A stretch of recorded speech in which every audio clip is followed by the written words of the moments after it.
Muy buenas tardes, ¿qué tal están? Bienvenidos al Poligrama. Hoy es martes 14 de febrero y vamos a dedicar hoy el Poligrama a hablar de terrorismo yihadista. Lo vamos a hacer además con uno de los mayores expertos en este tema que tenemos en nuestro país y reside aquí en la región. Él es Chema Gil y él es codirector del Observatorio de Seguridad Internacional. Precisamente en las últimas horas hemos conocido la noticia de dos personas en España, en concreto en Las Palmas y en Bilbao, que han sido detenidos por adoctrinamiento yihadista. Y es que el adoctrinamiento, junto con la radicalización y la captación, son términos que venimos escuchando mucho en los últimos años. Hoy los vamos a analizar en el Poligrama. También vamos a hablar sobre un término que también hemos escuchado mucho en los últimos años y es el fenómeno de los retornados. En concreto, 204 hombres han vuelto hasta su país viviendo en España. Comienza el Poligrama.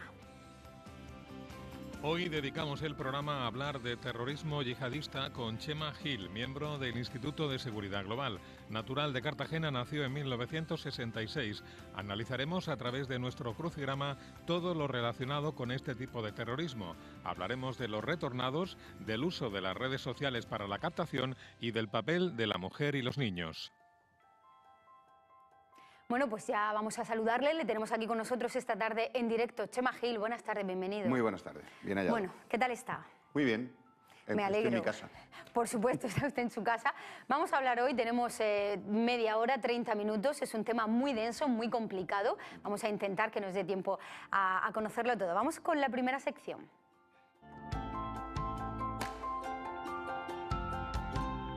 Y fue en el año 2015 cuando el Ministerio del Interior pues puso alerta 4 a nuestro país. Así es, Chema.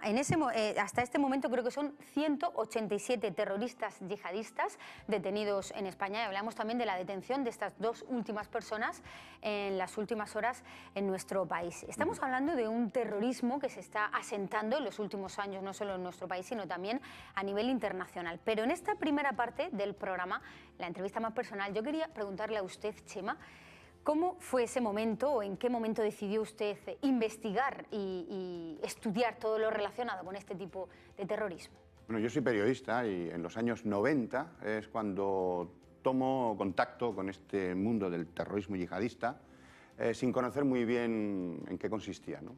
Hablábamos de terrorismo, un terrorismo que nos venía de Argelia, que actuaba en Francia, estábamos en la década de plomo en Argelia. Y es ahí donde tomo contacto con este fenómeno.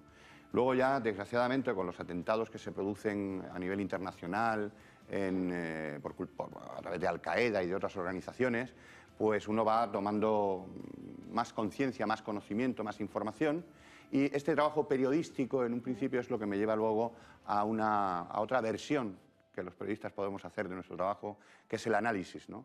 Una vez ya te formas en materia de seguridad, en materia de ciencias del Islam y demás, tienes que formarte un poquito y convertir ese periodismo, esa vocación periodística, en una vocación más analítica.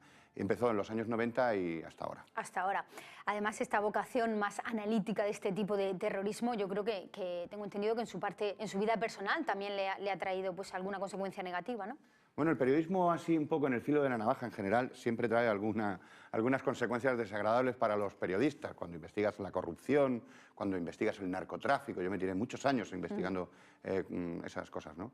Pero esta otra versión periodística, pues claro, te acarrea algunos inconvenientes no pequeños que asustan, ¿no?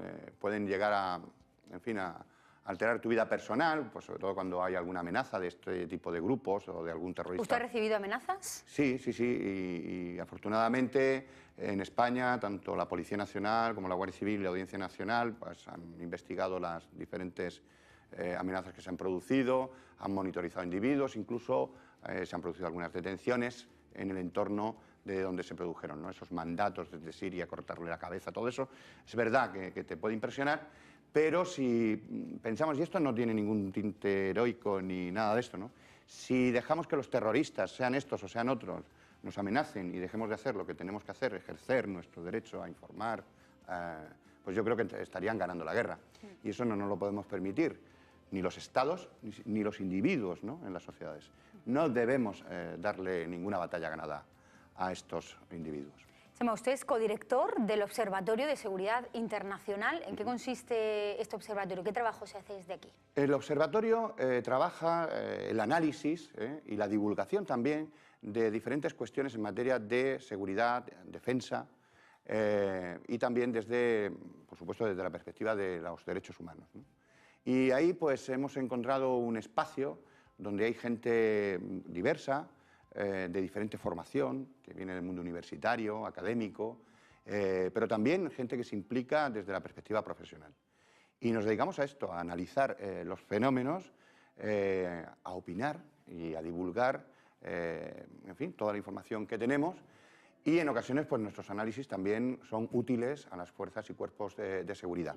El conocimiento es bueno en sí mismo y en estos casos el conocimiento incluso es un requisito operativo. Hablaremos ahora más adelante de alguna de sus investigaciones que ha traído consecuencias, pero también voy a poner encima de la mesa una frase que usted ha dicho, yo creo que es importante que la analicemos un poco, y es que ha dicho que los musulmanes no son terroristas. En este momento, la actualidad se generaliza mucho, ¿no? El ser musulmán parece que va un poco ligado, ¿no? Claro. Al terrorismo. Con demasiada frecuencia y a veces de forma inconsciente incurrimos en la confusión, en confundir el Islam, el hecho religioso islámico, con el terrorismo y a los musulmanes con terroristas. Es de una injusticia absoluta y además es un disparate, es casi del género tonto. Pensemos que en el mundo hay 1.600 millones de personas que son musulmanas. Sería casi como declarar que casi un tercio de la humanidad son terroristas. Por lo tanto, debemos repensar muy bien qué es lo que decimos en relación con estas cuestiones. Es injusto porque el Islam no es eso. Los musulmanes no son terroristas. Ellos, yo todos los musulmanes que tengo como amigos, observan con el mismo horror que yo cualquier atentado, cualquier acción de este tipo. Y esto tiene mucho que ver con no darle victorias a los terroristas. Cuando incurrimos en esas confusiones, cuando mezclamos términos, cuando consideramos que el Islam es eso, le estamos dando una victoria a esos terroristas. Por lo tanto, hablemos con propiedad, pensemos muy bien lo que decimos en relación con estas cuestiones, porque estamos criminalizando, si lo hacemos mal, estaríamos criminalizando a 1.600 millones de personas. Mira, el terrorismo yihadista no tiene ni patria ni tiene religión. Es más, ellos quieren secuestrar la fe de esos musulmanes. Por lo tanto, no podemos permitirlo ni entregarles victorias con un mal uso del lenguaje. Chema, desde el 11M, desde aquellos atentados, no ha habido ningún atentado de este terrorismo, el terrorismo yihadista en España, pero sin embargo estamos ahora mismo en alerta 4. ¿Qué significa eso? Bueno, el nivel de alertas antiterroristas en España alcanza hasta un nivel 5, por lo tanto estamos en un nivel muy alto. Un nivel alto. altísimo, altísimo. Quiere decir precisamente riesgo alto de atentado terrorista. El siguiente nivel sería nivel 5, riesgo inminente. Eso quiere decir que hay una información que nos apunta a que habría un atentado de forma inminente y conllevaría la movilización de unos recursos policiales, militares, de inteligencia verdaderamente extraordinarios. No hemos tenido atentados terroristas en nuestro país desde 2004, afortunadamente, pero no porque no lo hayan intentado los terroristas. Los terroristas lo han intentado en varias ocasiones y a veces con atentados definidos muy graves, como volar los metros de Barcelona, hacer dinamitar la Audiencia Nacional en Madrid. Es decir, ha habido intentos y muy graves de atentado terrorista, pero tenemos unas fuerzas de seguridad y esto hay que decirlo con claridad. Los españoles tienen que saber que estamos en buenas manos. Nuestra Policía Nacional, nuestra Guardia Civil, nuestro Centro Nacional de Inteligencia tienen desgraciadamente una larguísima experiencia en la lucha antiterrorista con otro fenómeno que tuvimos y que hemos sufrido en España y que todavía tenemos que ver desaparecer del todo. Y esta experiencia ha dejado unas especies impresas en la metodología de trabajo, ¿no? Son gente muy sacrificada. Yo conozco bien, razonablemente bien, el trabajo que hace nuestra policía al respecto y en ese sentido debemos decir que tenemos unas fuerzas de seguridad muy eficaces, que son modelo de referencia a nivel mundial, y esto es así. Por lo tanto, nos fustigamos mucho en España, pero hemos de decir que tenemos unas fuerzas de seguridad extraordinarias. Y además hemos evolucionado legislativamente hacia unas actuaciones policiales ultratempranas que permiten abortar procesos de determinación de atentados. Por lo tanto, disponemos de unos elementos humanos y de unas leyes que han permitido que estos atentados no se reprodujeran en España y lo que no quiere decir es que no se vayan a producir, ¿eh? Uno de los mayores problemas precisamente que hay relacionado con este tipo de terroristas es que son imprevisibles, no Claro. atienden a un perfil que coincida con todos, ¿no? Sí, este es el primer terrorismo, primer hecho terrorista que se produce en la historia de la humanidad que concierne al mundo entero. Cuando estamos hablando de asimetría pura y dura, esto no es una guerra asimétrica de frentes y demás, ¿no? Estamos hablando de asimetría. Cuando individuos se incluso autovinculan a una ideología y los líderes de esa ideología en otro país son capaces de invitar a esa lucha a individuos que están a miles de kilómetros para que cometan atentados en ese país, atentados de baja complejidad organizativa, pero de altísimo impacto. Es decir, estamos ante una amenaza difusa, muy líquida, ¿no? Y esto conlleva un peligro verdaderamente extraordinario. Por eso la eficacia de la policía es verdaderamente sobresaliente en España, de la policía, la Guardia Civil y demás, ¿no? Esta amenaza líquida y difusa hace que individuos que no están controlados, que se han autodoctrinado, que se han vinculado a este terrorismo a través de redes sociales o de relaciones personales que deja pocas pistas, ¿no? Pues que se vinculan y que rápidamente pueden llegar a determinarse en cometer un atentado. Solo pondré un ejemplo. Recientemente, hace unos meses, vimos como dos chicos que ni siquiera se conocían personalmente, que vivían a 600 kilómetros de distancia en Saint-Étienne, en Francia, en la Normandía francesa, se ponen de acuerdo en hacer su acción de yihad en Francia. Se reúnen en el pueblo de uno de ellos, en Saint-Étienne, pueblo pequeño, muy bonito. Y cuando está celebrando la Eucaristía un sacerdote con unos pocos feligreses, se meten dentro de la iglesia y degollaron al sacerdote. Esto pasó hace muy poquito en Francia. Por lo tanto, estamos hablando de cómo identificas a estos individuos. No son células organizadas que van dejando pistas en su movimiento táctico. Son gente que individualmente pueden llegar a cometer estas acciones, sin complejidad organizativa. Sin tener prácticamente información de nada, con unas pocas bases encontradas en Internet. Basta tener un coche y la determinación de matar. Lo hemos visto en Niza. Sí. Alguien que alquila un camión y que se mete en medio de una masa humana y mata a 100 personas. Lo hemos visto en Berlín, la misma metodología de ataque. Por lo tanto, estamos ante una amenaza muy compleja que va a requerir de nuestras sociedades respuestas mucho más complejas y mucho más inteligentes. Bueno, vamos a seguir con el programa. Lo que hacemos ahora, como siempre, es viajar al pasado.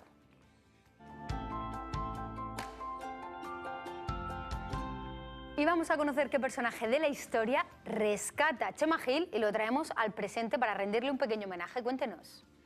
Pues mira, estoy pensando, ya que estamos hablando del mundo islámico y de Murcia, ni más ni menos que de un murciano universal, Ibn Arabi, un místico sufí del siglo XII, extraordinario personaje, merece la pena leer sus escritos.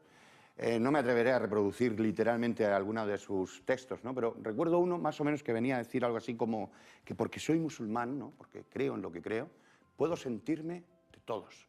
Puedo sentirme cristiano en un monasterio, puedo sentirme judío en la sinagoga, puedo sentirme ídolo en la Cava y gacela en el desierto. Es una invitación a, porque soy cristiano, porque ese hombre tenía esa fe, sentirse parte de todos y parte de todo. Y en ese sentido también tenemos en el mundo cristiano esas perspectivas, ¿no? Entonces rescataría a Ibn Arabi, pero bueno, en un plano ya más personal, pues destacaría, por ejemplo, a un santo, a San Juan Bosco, el fundador de los salesianos, que supo ver en la educación algo que va más allá de la formación académica, que va más allá de todo eso, que pretende formar buenos ciudadanos. Y yo me eduqué con los salesianos y don Bosco, San Juan Bosco, para mí ha sido siempre un referente muy importante también en mi vida. Muy bien. Ahora, si le parece, vamos a volver al presente, vamos a analizar mucho más sobre este tema y lo vamos a hacer con nuestro crucigrama.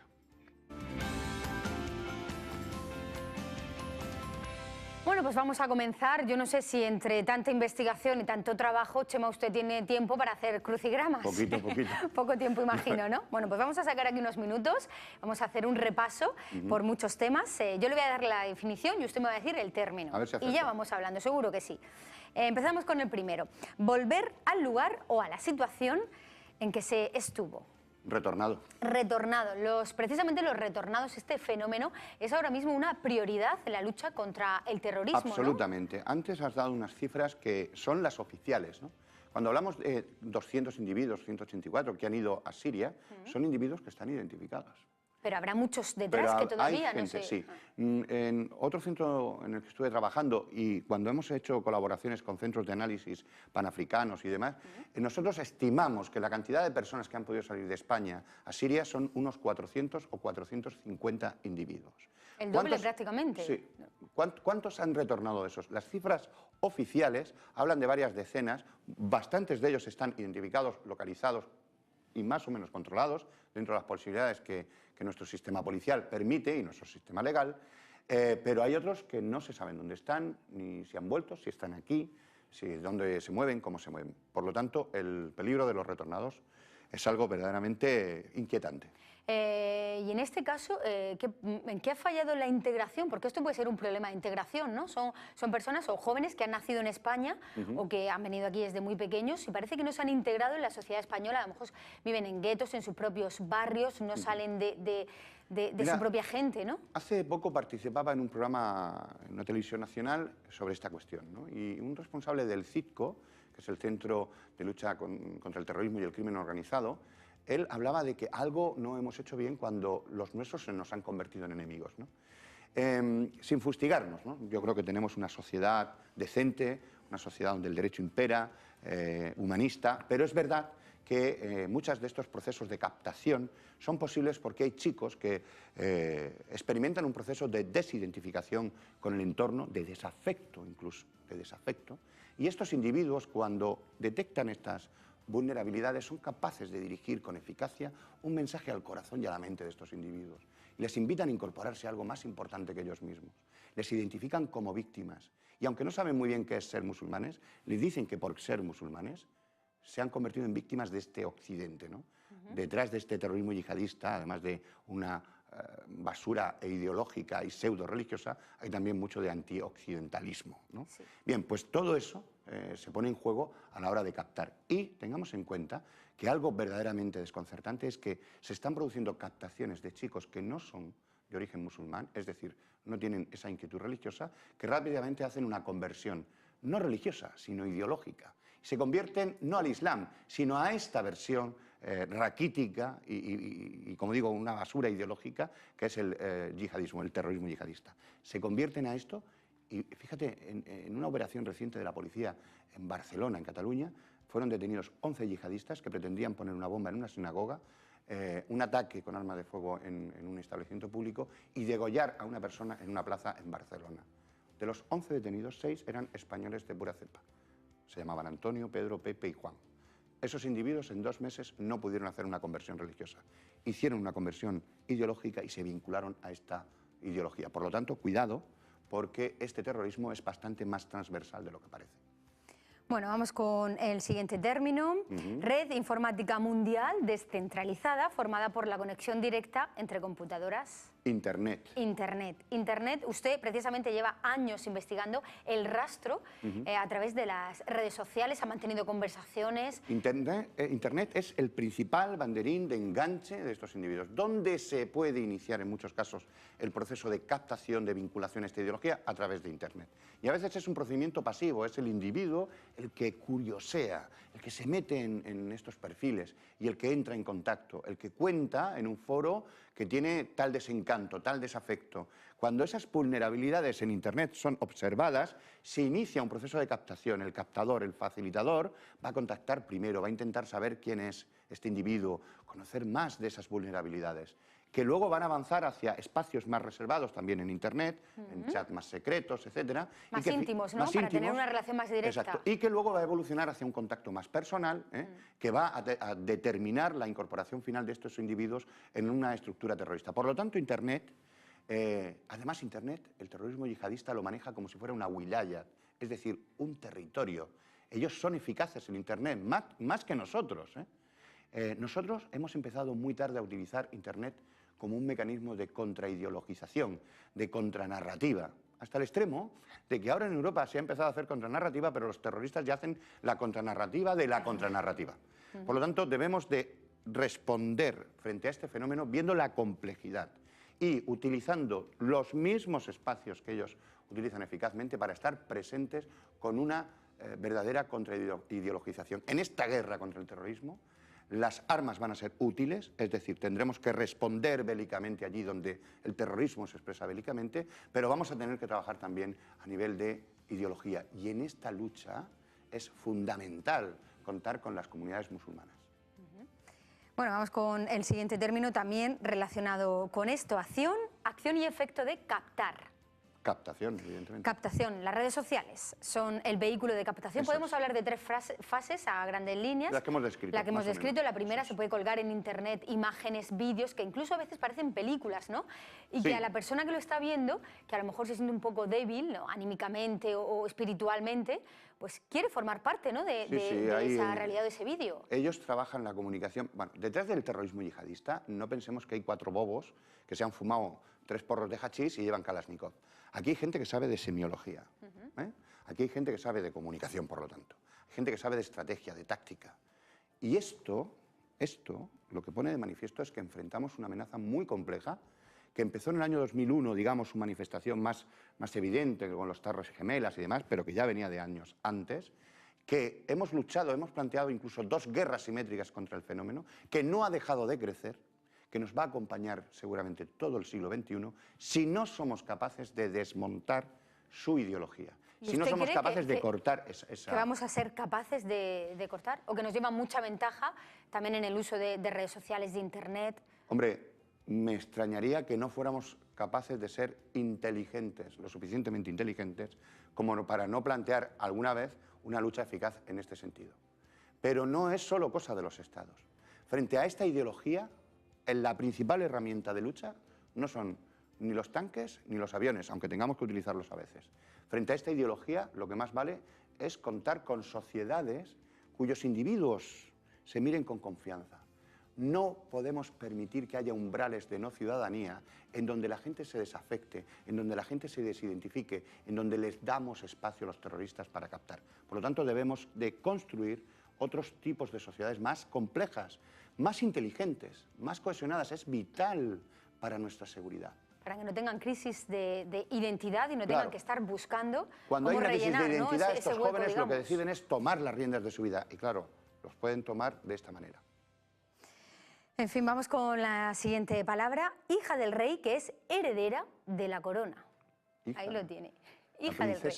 La princesa. Y es que los soldados del Daesh, por ejemplo, necesitan mujeres y se les llama las princesas del ISIS. Claro, aquí la perversión del lenguaje, ¿no? A veces los periodistas incurrimos en esas perversiones, ¿no? Y ellos hablan de sus princesas, en realidad. Y utilizan esos términos para captar.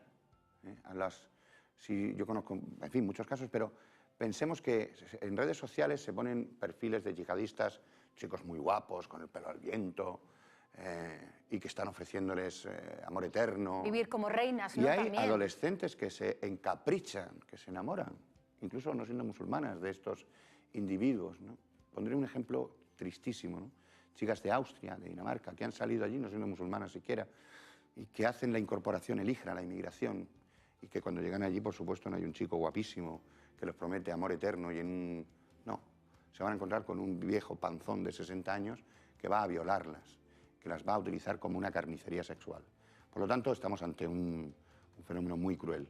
Y hemos comprobado, lamentablemente, y de forma muy desconcertante, que a este tipo de captación se entregan con facilidad chicas europeas, adolescentes. muy jóvenes. Muy jóvenes, muy jóvenes, que luego al final se incorporan a campos de uso sexual, ni más ni menos.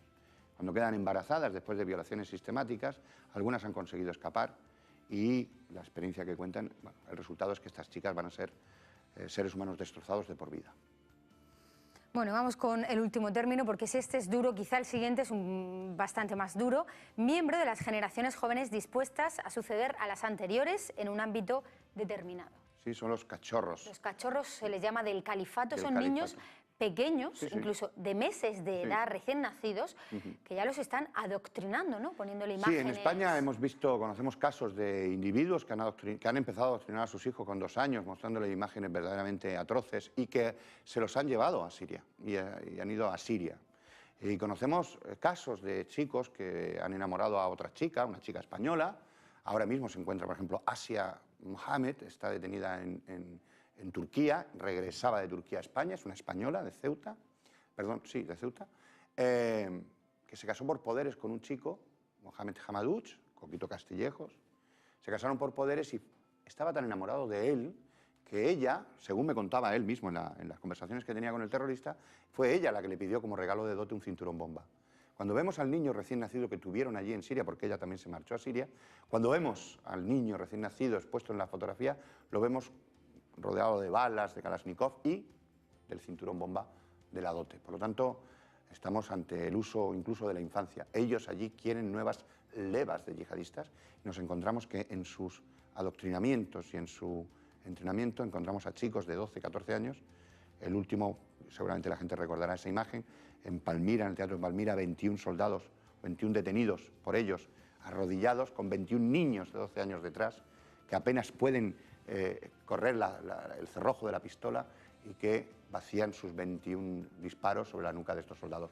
Y esos asesinatos los cometieron niños de 12 años. Bueno, sin palabras. Bueno, pues hasta aquí el crucigrama. Vamos a cambiar de asunto totalmente. Nos vamos al lado bueno.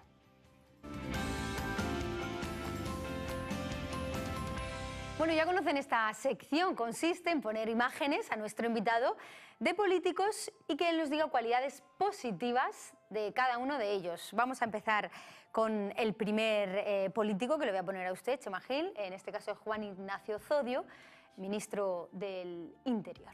Es un hombre muy formado jurídicamente, es un magistrado. Creo que creo que tiene un reto muy importante y creo que es un hombre coherente con lo que piensa. Sobre todo es coherente. Estamos hablando de alguien muy preocupado y alguien que mantiene muy viva la memoria de nuestras víctimas del terrorismo. Cada día, te contaré una cosa que hace él en Twitter, no somos ideológicamente ni siquiera del mismo partido, pero ideológicamente estamos muy lejos, pero seguramente, pero este es un hombre que mantiene viva la memoria de las víctimas, de nuestras víctimas del terrorismo. Y cada día recuerda, hoy hace tantos años que mataron a tal policía, a tal persona. Y yo le deseo la mejor de las suertes porque de su suerte va a depender nuestra seguridad. Y creo que es un hombre honrado y que está determinado en trabajar con honradez. Muy bien, vamos con la siguiente. Nos vamos hasta Reino Unido. Theresa May, primera ministra. Yo creo que esta mujer está determinada en ejecutar la salida del Reino Unido, pero yo creo que ella y todos los que están detrás han invertido en la descomposición del propio Reino Unido. Ya veremos a ver qué pasa con Irlanda, qué pasa con Escocia, y que creo que el Reino Unido va a ser menos y peor estando fuera de Europa. Aunque ellos ya sabes que cuando hay niebla en los puertos, en los aeropuertos ingleses, dicen que el continente se ha quedado aislado, ¿no? Y esta mujer me da la sensación de que está en esa clave. Yo creo que juntos, Inglaterra con Europa, por supuesto, juntos somos más y mejor. Vamos con la tercera, también una mujer, canciller de Alemania, pues Angela aunque Merkel. Nos resulta irritante, ¿verdad? Creo que esta mujer es una mujer con una gran determinación, creo que sabe lo que pretende, lo que quiere conseguir y sabe aguantar los envites de la política alemana, que en estos momentos son complicados. Vamos a ver cómo administra los próximos procesos electorales, cómo se enfrenta a la idea de los partidos de extrema derecha en Alemania, ¿Qué están haciendo? Que están precisamente en relación con todo el tema del terrorismo, están utilizando toda esta cuestión. Pero creo que es una mujer que los tiene bien puestos. Nos vamos hasta Francia, el presidente de Francia, François Hollande. François Hollande le ha tocado lidiar con un momento verdaderamente duro de la economía francesa y además le ha tocado sufrir, como presidente de la República de un gran país como es Francia, le ha tocado sufrir los envites, los ataques del terrorismo más salvaje que se ha producido en los últimos años en Francia. Es un hombre, en fin, yo no sé, no me imagino estar en su posición y tener que tomar decisiones. No sé, creo que es un hombre honrado también y que se ha enfrentado a una situación muy, muy complicada. Vamos con el último, a ver si usted es capaz de decirme cualidades positivas de Donald Trump, presidente de Estados Unidos. Pues mira, yo era de los que pensaba que Donald Trump, en cuanto fuera presidente, adquiriría la versión presidencial del presidente. Sí. Pero cada vez estoy dudándolo mucho más. Creo que este hombre puede inducir dinámicas muy peligrosas en las relaciones internacionales. Su comportamiento hacia México es verdaderamente, en fin, una vergüenza. Esperemos que la estructura administrativa, Washington, lo que llamamos la administración, reconduzca a esas actitudes. Pero lo que hoy vemos, y yo me sumo a las tesis de lo que se hablaba el otro día en el Consejo de Europa, este hombre se manifiesta hoy más como una amenaza que como un aliado. Muy bien, bueno, pues vamos ya con la última sección, Chema. Vamos hasta Twitter, vamos a abrir nuestra cuenta, ya saben, @elpoligrama, y ahí vamos a conocer el deseo que tiene para el futuro.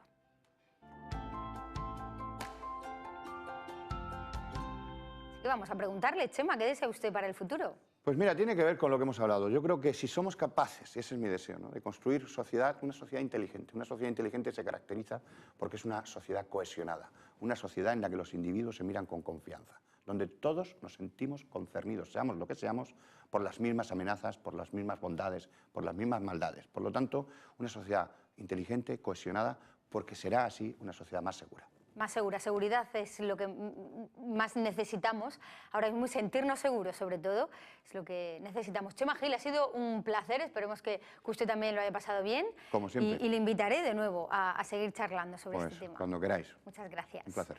A todos ustedes también les agradecemos, como siempre, cada día estar ahí detrás del Poligrama, conociendo un nuevo político. Por cierto, mañana estará con nosotros Antonio Jiménez, alcalde pedáneo de Patiño. El jueves vamos a tener la visita de Rebeca Pérez, ella es concejal de Juventud del Ayuntamiento de Murcia.